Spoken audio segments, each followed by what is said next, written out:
Shalom. First thing and foremost, I'm going to give all praises and glory and honor is due to Yahweh, Ba'ashem, Yahweh Shai, Ba'ashem Rakakwadash. Double honors to the apostles and elders of Great Millstone and rule well. Blessings and salutations to the hopeful elect. Noise in this gospel, broad, lift and understanding of Yahweh, Ba'ashem, Yahweh Shai, wherever it may be. This is another lesson through the Spirit. It says here, Trump panics as Walmart walks out of U.S. over tariffs. Food crisis erupt.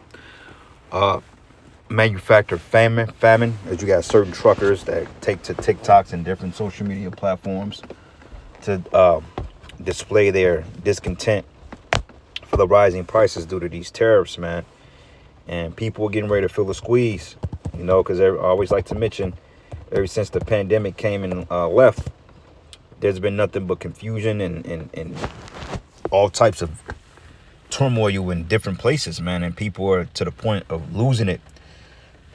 Actually found out too that I believe, was it Marvel Studios? I believe they went overseas, if I'm not mistaken. But I have to double check that. Marvel Studios overseas. See. Yep, Marvel leaves Georgia for good. Marvel goes overseas to create movies because, you know, the cost of making movies here, even in hell, in LA, they said Hollywood is packing up and leaving because it costs more money. Like Mel Gibson said that he basically had to fly the whole cast over to Italy to finish filming a second Passion movie because one day over here costs twice as much than going over there and shooting in LA and California, man. You know? So yeah, man, it's not looking too good, you know.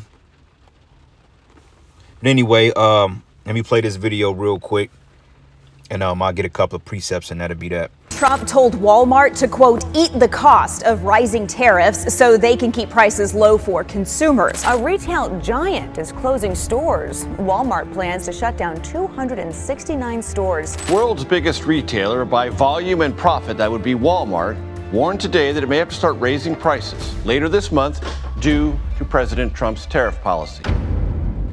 The first blow came with little warning. A sweeping wave of tariffs struck the U.S. retail system, setting off a chain reaction that caught even the biggest players off guard. Walmart, long known for its promise of affordable prices, was the first to make a stunning move. Instead of absorbing the added costs, the company shifted parts of its supply chain out of the American market, signaling that cheap goods could no longer be guaranteed.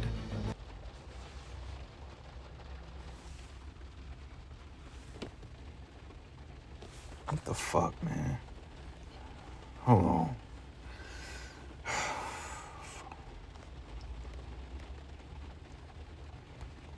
Come with me as I complete the house. I don't know what the fuck going on with this, but hold on.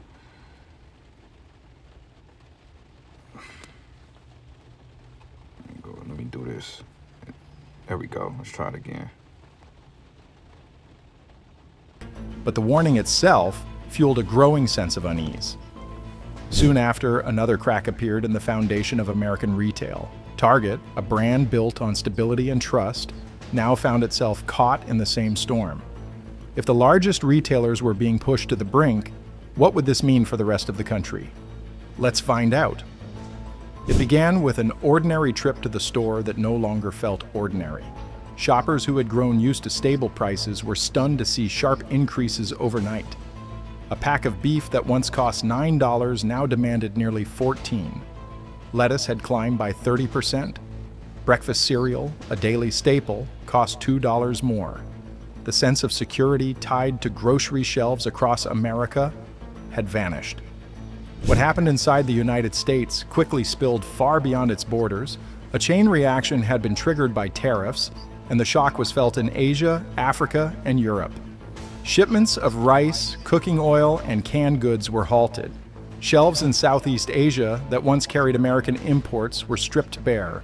In Nairobi and Manila, food prices surged, and families already living on tight budgets were forced into even harsher struggles. Yeah, and, you know, the price of groceries has gone up. Like, I went to Aldi last week, and I grabbed, like, maybe 6-7 things. Shit, them that came out to $30+ and I had to go to another whole other store to get different things, because when you're grocery shopping, you may get 2 items from one place into another. But this is all part of the Heavenly Father's wrath because he said that he was going to break the staff of bread here in Babylon because of the rebellion.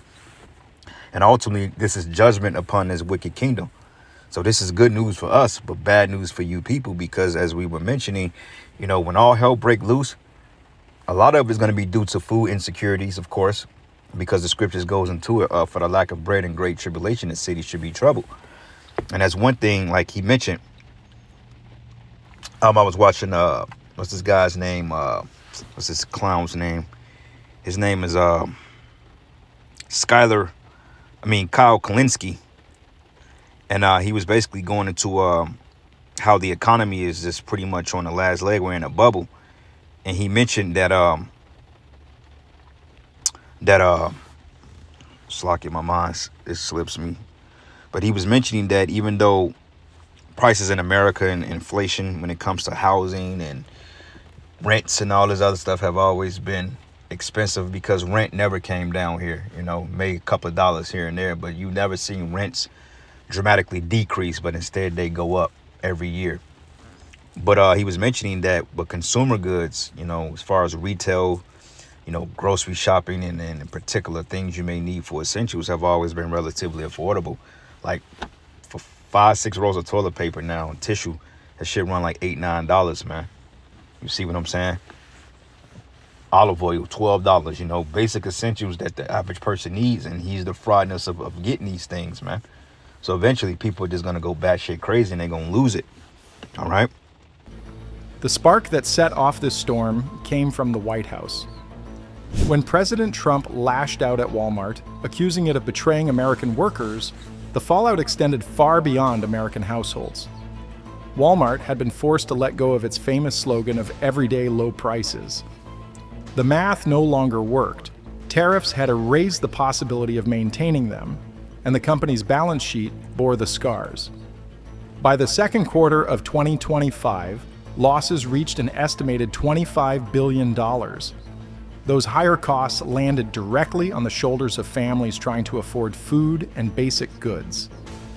By June, Walmart's crisis deepened.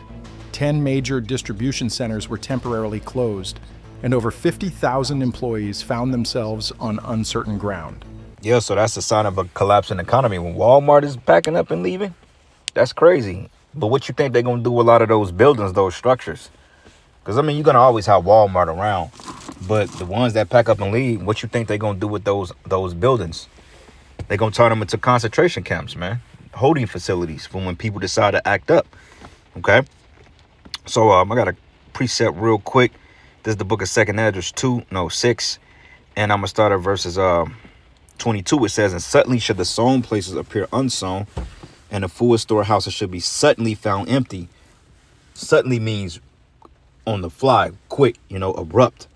So when something suddenly happens, that means that it was not planned. It just happened. Bam. Like when Yahushua decides to finally put judgment on this place, it's just going to come abrupt, because the scriptures goes into like a thief in the night. So right now, everything seems to be sown and intact, and everything is all good and dandy.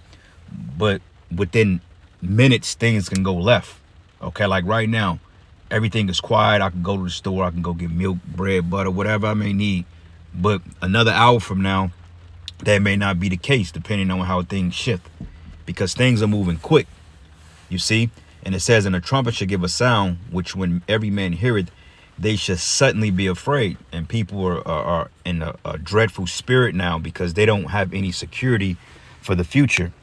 And we've been telling people that America ain't got no future. There's no future here in Babylon the Great, man. But judgment and destruction. That's it. There's no future here, man. This place is cooked, literally. And it says, "And at that time shall friends fight one against another like enemies, and the earth shall stand in fear with those that dwell therein, and the springs of the fountain shall stand still, and in 3 hours they shall not run," because things are going to come to a abrupt halt, especially with this new system that they're getting ready to put online, with this digital tenocracy, this digital currency. They're getting ready to shut the old way of living down, and they're getting ready to convert over to the new way So that means businesses are going to shut down, retail stores, restaurants are going to go offline, banks are going to collapse. Okay, the financial markets are going to be out of whack. And it's going to be basically a big transfer of wealth or power, so to speak, to this new system. And a lot of people are going to falter in the midst of it because they're not mentally prepared. They're not spiritually prepared. All right. The company's just-in-time delivery system, once celebrated for keeping shelves constantly stocked, now struggled to survive. Executives pointed their finger squarely at the tariffs, describing them as economic weapons dropped directly onto supply chains. What had started as a political move quickly turned into a retail nightmare. The effects reached Wall Street within days. Investors saw prices at Walmart climb, distribution centers close, and panic spread across the financial sector. Fears grew that this disruption would not stop with groceries. Electronics companies, clothing chains, and toy manufacturers all depended on Walmart's enormous purchasing power to keep costs manageable. Now, those contracts were unraveling. Logistics costs spun out of control, brokers revised agreements week by week, and an entire global trade system slipped into territory no one had navigated before. Analysts warned that if Washington did not act, the United States risked the largest retail collapse in modern history, timed disastrously with the approach of the holiday shopping season. The roots of the crisis went back to April 2nd, 2020. This pissed off a lot of Americans. Let me tell you why. Did you know that if you're an American and you're at least 5. On that day in the White House Rose Garden, Trump signed Executive Order 14,257, known as the Liberation Day tariffs. The move was designed to put pressure on China, but it quickly tore through the global retail system. Walmart's retreat from parts of the American market was only the beginning. Target, Costco, and Home Depot soon followed. Seeking out contracts with manufacturers in Vietnam and India, this marked the most dramatic restructuring of global supply chains in decades. Tariffs intended to... Yeah, so things are coming to abrupt halt, man. Okay. Let me go here, Book of Joel, the first chapter. I'm reading in the New Living Testament. Because remember, in Egypt, when the money failed, what happened, man? They had to set up like a bartering system. Okay. But this is the Book of Joel 1. And this is in the New Living Testament. And it says here, "Hear this, you leaders of the people, and listen, all who live in the land, and all your history." It says, "Has anything like this happened before?" And yeah, America, we've seen Great Depression. We've seen up and down in economic values and so forth. We've seen businesses close. We've had the Great Recession of 2008 because of the prime lending market collapse, the housing market. And then they were just selling outrageous loans for expensive prices. Here you get a 28% loan on a used car, which is ridiculous. That's ludicrous, right? But, you know, right now we're in the same predicament. But instead they have a term, kick the can down the road, or the snowball effect. And when you roll a snowball down the hill, as it picks up momentum, the snowball gets bigger and bigger the impact when it crashes. And this is where we're at. To the point they've created a bubble so big, and they've created a huge deficit to the point that once it collapsed, there's no other way but to go digital. And that was all through design, because going back into 1913, when they established the central bank or the Federal Reserve, and then later on, you know, through World War II, the establishment of the U.S. dollar as the currency, and then decided to make the dollar a credit-based currency. That's when shit was downhill from then, and that was all through design, you know. But it says here, "Tell your children about it in the years to come, and let your children tell their children, and pass the story down from generation to generation. And after cutting locusts finished eating the crops, the swarming locusts took what was left, and after them came hopping locusts, and when the stripping locusts too," okay, which represents a famine, because what does locusts do? They eat your vegetation. But it says, "Wake up, you drunkards, and weep. Well, all you wine drinkers, all the grapes are ruined, and all your sweet wine is gone." So there's going to be a major hit on this retail sector, okay, when it tells us in Isaiah, 24, that they should not drink wine with a song, and wine should be bitter to them that drink it. Yeah, it's to the point that alcohol, shakar, and yun will be literally like liquid gold in that day, man. Okay, so if you got a bottle of alcohol in that day, hey, you sitting on some wealth, man. All right, I got two virgin daughters, 21 and 22 years old, for that bottle of Hennessy. What do you want to do? Okay. Can they cook clean? Can they do this and that? They're groomed. They're trained up. They never knew a man. Shit, hell. There you go. Take the bottle of Hennessy. I got more where that come from. You know what I'm saying? So, in that day, Shakara is going to be like a magnificent thing, man. You know? But anyway, hold on, man. See something this dude, bro. You better not do what I think you finna do. But it says here. But it says, wake up, you drunkards. All the grapes are ruined and all your sweet wine is gone. Okay. Now going down here, I'm going to jump down a little bit. Yep, let's go to verses 10. It says here, the fields are ruined and the land is stripped bare. The grain is destroyed, the grapes have shriveled, and all the olive oil is gone. But despair, all you farmers.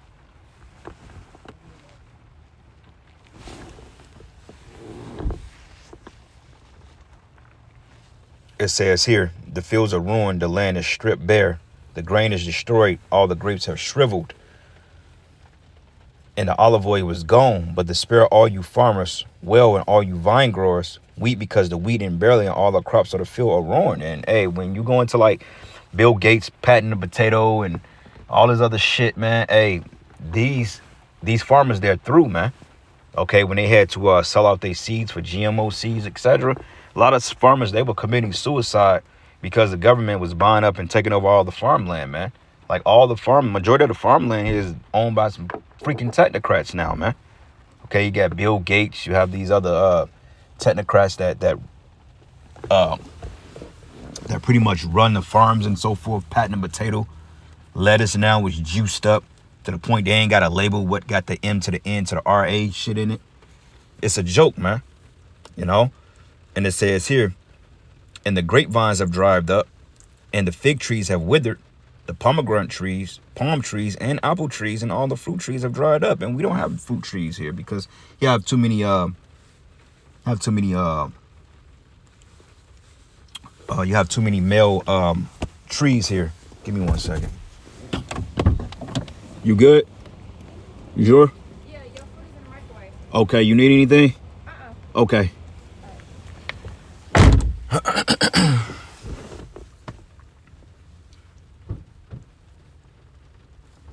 And it says, and the grapevines have dried up, and all the fig trees have withered, and the pomegranate trees, palm trees, and apple trees, and all the fruit trees have dried up, and the people's joy have dried up with them. Yeah, because, you know, mirth is a big thing here. Food retail therapy, that's a big thing here. Like, I was just looking at the menu yesterday. I was looking for some food. And one thing about living in this city, we literally eat like fucking grasshoppers here, man. I mean, it's a damn shame.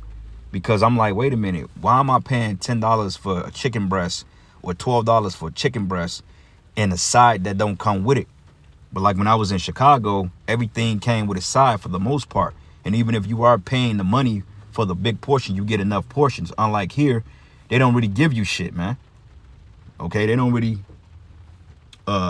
give you too much to go off of, man. You know? You may have like a burger, for example. You got to go like on a particular weekday throughout a special day to get a decent price, because a hamburger shouldn't run you no more, and some fries shouldn't run you no more than $7 for both. But yet here you paying $13 plus tax for a hamburger and some fries, which is completely, that's wild. That's crazy work. But due to the inflation and, you know, you got these technocrats, you got corporations, and you got mass inflation and capitalism, this is the result of it. You know, we pay the price. And it reads here, and it says, dress yourself in burlap and weep, you priest, and wail, you who serve before the altar, and come and spend the night in burlap and your ministers of my power. So I want to look up what this word burlap means. Burlap, where we at?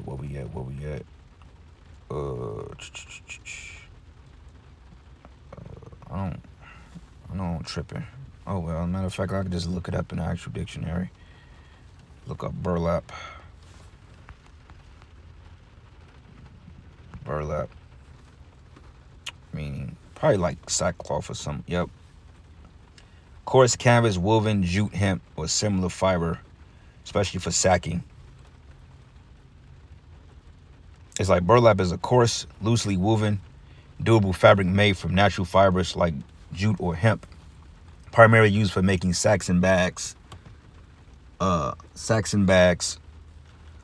Also through for wrapping furniture, backing, and various crafts. The word burlap can be used as a verb, meaning to warp or cover something in burlap, and known as a language as Hessian or Toledi jute. Okay, a plain, coarse, open weave. Like linen almost, like a sackcloth. But it reads here, it says here, for there is no grain or wine to offer at the temple of your power, but announce a time of fasting and call the people together for a solemn meeting and bring in leaders. Okay, it says the day of the Lord is near, and I'm jumping around. The day of the Lord is near, and the day when destruction comes from the Almighty, how terrible that day will be. It says our food disappears before our eyes, and no joyful celebrations are held in the house of our power. And the seeds die in the parched ground, and the grain crops fail, and the barns stand empty, and the granaries are abandoned. All right, so it's going to be a famine. All right, shit is going to shut down. It says how the animals moan with hunger. And what happens when an animal doesn't have the adequate food? It starts to attack people. Bears, wild lions, mountain lions, these things are going to literally be on the prowl in that day. It says the herds of cattle wander about confused because they have no pasture, and the flocks of sheep and the goats bleed in misery. So Yahweh helped us, okay? So yeah, it's finna get ready to be extremely volatile out here, man, and people are gonna fucking lose it. All right, so let's go back and play a little bit more, and then we'll end it. Weakened Beijing's role in trade instead accelerated its replacement, and it was American shoppers who paid the price. Within days, the impact was undeniable. By April 5th, nearly all imports into the United States carried a baseline 10% tariff, except for goods arriving from Canada and Mexico. On April 9th, retaliatory tariffs hit 60 countries, with China punished the most. Rates on Chinese exports soared as high as 145%. The ripple was swift. One of Walmart's largest toy suppliers in China slashed production by 70%. The U.S. Toy Association issued an emergency warning, reporting that nearly half of its members were facing bankruptcy. Shipping costs tripled on routes between Shenzhen and Long Beach, and delays piled up. Europe soon felt the weight of the tariffs as well. Empty shelves appeared before goods even reached supermarkets. At major U.S. ports, hundreds of containers sat abandoned, importers unable to pay the new duties. Some cargo spoiled as it sat stranded. Walmart's warehouses turned into graveyards of unclaimed shipments. The critical holiday season that normally boosted the economy now carried the risk of empty shelves nationwide. On May 2nd, the situation escalated further. Trump threatened a 50% tariff on European imports unless the European Union bowed to his terms. Markets across Europe lost $180 billion in value in 3 days. German auto exports slowed to a crawl, and stock indexes dropped sharply. Asia, too, was thrown into disarray. South Korea was struck with a sudden 25% tariff, putting half of Hyundai and Kia's exports to the United States in jeopardy. The Bank of Korea projected steep losses in jobs and revenue for its... All right, so yeah, man, it's not looking too good for Egypt. All right, so this is the book of Isaiah 19, and I'm going to start at verses. Let's start at verses 7. It says, all the greenery along the riverbank and all the crops along the river will dry up and blow away, and the fishermen will lament for lack of work. Okay, people are being laid off. It says those who cast hooks into the Nile were grown, and the modern day Nile is the Mississippi. It says, and those who use nets will lose heart. It says there would be no flax for the harvesters, no thread for the weavers. They would be in despair, and all the workers would be sick at heart. But what fools are the officials at Zoan, and the best counsel to the king of Egypt is stupid and wrong. Trump is a cruel lord, right? It says, would they still boast to Pharaoh of their wisdom? Or it says, or will they dare brag about all their wise ancestors? But it says, wow, where are your wise counselors, Pharaoh? And let them tell you what the Most High plans is. Because, you know, Esau likes to forecast on the left-hand side, but ultimately they don't have in store what the Most High has in store for them. But it says, but the officials of Zoan are fools, and the officials of Memphis are deluded, and the leaders of the people have laid Egypt astray. Yeah, you know, with this Pam Bondi shit, you got this Trump, you got Elon Musk. I mean, this new administration is a complete joke, man. Larry Ellison, you got Elon Musk, you got Trump, you got this guy RFK, you got Pam Bondi. I mean, it's just a shit show, man. All right, it says here, and the Lord have sent the spirit of foolishness on them, so all their suggestions are wrong, and they cause Egypt to stagger like a drunk in his vomit. And there is nothing Egypt can do. All are helpless, the head and the tail, and people are feeling that way now because they have no control. It says the noble palm branch and the lowly reed, but in that day the Egyptians will be as weak as women and will cower in fear beneath the upraised fist of the Lord of heaven's armies. Just to speak the name of Israel would terrorize them, and the Lord of heaven's armies have laid out his plans against them. Okay, so the scriptures really say in that day there should be no work for Egypt. And you're seeing it with the retail markets collapsing, and, you know, 300-some thousand black women were laid off. It's getting quite bad out here. But anyway, I'm going to end it on this. I actually got a few things I need to tend to for work, unfortunately, but I got to get out of here. But Revelation 6:5, it says, and when he had opened the third seal, I heard the third beast say, come and see. And I beheld, and lo, a black horse, and he that sat on him had a pair of balances in his hand. And I heard a voice in the midst of the four beasts say, a measure of wheat for a penny, and 3 measures of barley for a penny, and see that thou hurt not the oil and the wine. Okay, which represents the truth. But inflation, soon to be hyperinflation, will be a thing of reality for you Babylonians. But with that, all praises and glory and honor that's due to Yahweh Bashim Yahweh Shai. Lord's will, you edify. Until the next lesson. Shalom. It's automotive. If you use ginger together with cinnamon, they work so much better. Industry. While nations struggled with economic fallout, it was Walmart's workers who endured the most direct pain. With fewer shipments arriving, work hours shrank. Over time, that many families depended on during the summer months disappeared. Schedules became a scramble for survival. Warehouse employees rotated shifts in hopes of holding on to some income. Labor unions condemned the policies, warning that tariffs were not only targeting foreign producers, but inflicting deep wounds on American workers. The uncertainty deepened at the end of May. On the 28th, the U.S. Court of International Trade ruled that the president had overstepped his authority, suspending most tariffs temporarily. But instead of relief, the decision created confusion. No one knew if tariffs would return or grow harsher when the suspension expired. Walmart braced for a $25 billion loss in the quarter with no end in sight. Shifting supply chains away from China proved far more difficult than planners expected. Vietnamese and Indian factories quickly hit capacity limits. Garment producers in Hanoi reported 6-month backlogs. Electronics manufacturers in India faltered without access to Chinese components. Production slowed while demand grew more desperate. For Walmart's global procurement teams, the numbers became staggering. Shipping costs from Asia to the United States doubled in 3 weeks. A container that once cost $3,500 to move now required $6,500, with projections of $8,500 before summer. Sailings were canceled, ports skipped, and delays of 2 weeks became